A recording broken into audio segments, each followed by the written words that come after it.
Well, here we are. It's the first indoor turkey shoot that I've been to. We're getting ready to shoot here in a few minutes. And we're going to see partially inside, but the targets are downrange outside, so it's kind of hybrid. Did you get it? Yeah, I hit all around the target.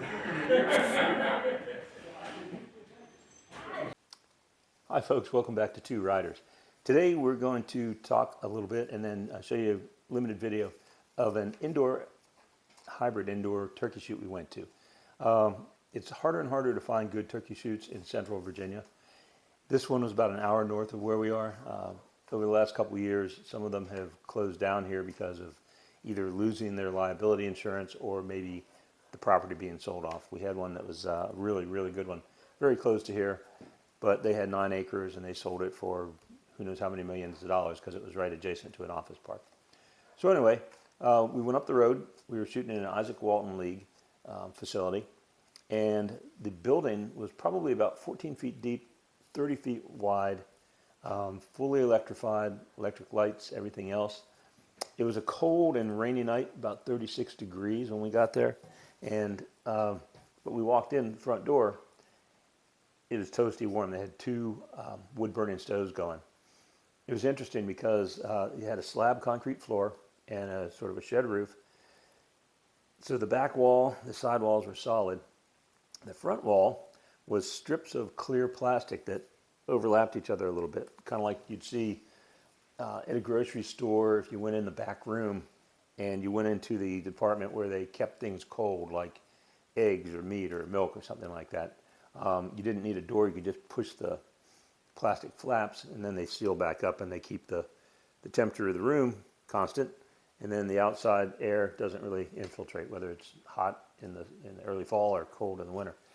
There was also 2 framed out doors, so they had 4 shooting positions on the left, 4 on the right, and they'd say, for example, number 34, I'll show you this, to the left, number 35 to the left. You'd go through the door, the person there who's a safety officer would kind of check your number, and he'd tell you which position you would shoot from.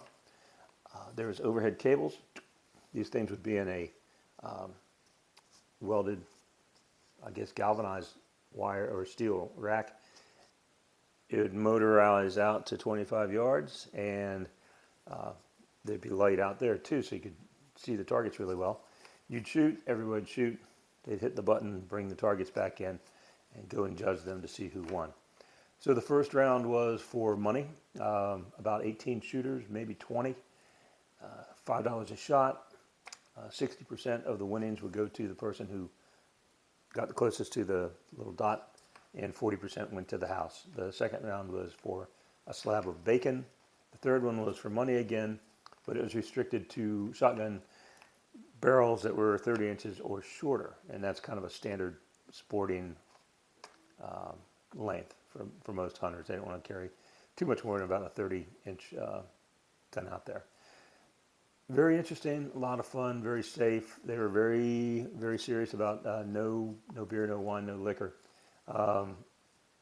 Other fire department and sometimes Moose Lodge turkey shoots, they sort of turned a blind eye if you had a red Solo cup full of beer out at the car or truck.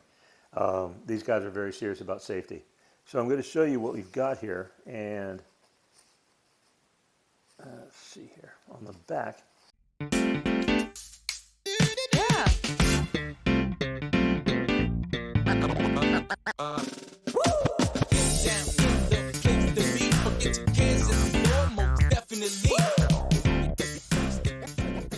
Instead of a burn barrel, we got a real wood stove here. It's very cool. My first target, that did not win. That's close, but it's no cigar. It beat it up pretty good. But that's the way it is. We're trying another one. The next one is for a slab of bacon. So you see here are consecutively numbered targets. There's also a piece of paper that was above a perforation at the top of the target, right above this number. They would hand you that piece of paper. That was your number. They'd say you're 54, 55.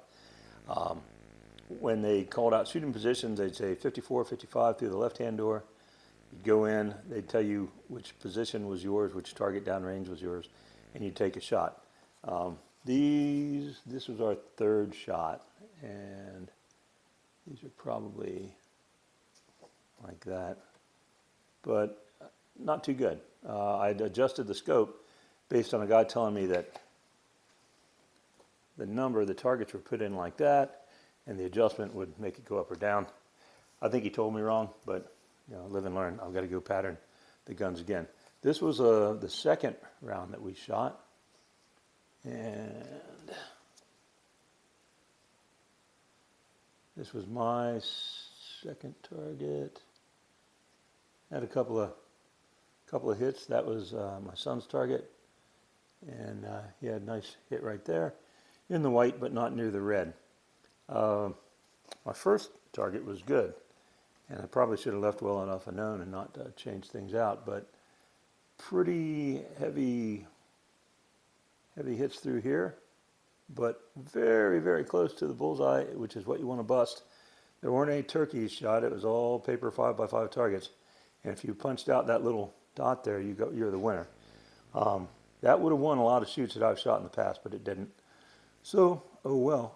If you like this, please hit like, hit subscribe, and I'm going to show you the video here, and check back. And if you hit subscribe, you'll get our notifications when we do more. I've got a couple more shooting videos coming up while we're, especially while we're in the good cold weather. So, stay tuned. You'll see the rest of this in a second. Okay, and so here's the second shot. A partner and two riders shot this one. Shot this one. The next shot is coming up. Adjusted the scope and we'll see what we do better. Stop, dude. Stop. That's absolutely. Swipe it. Left up.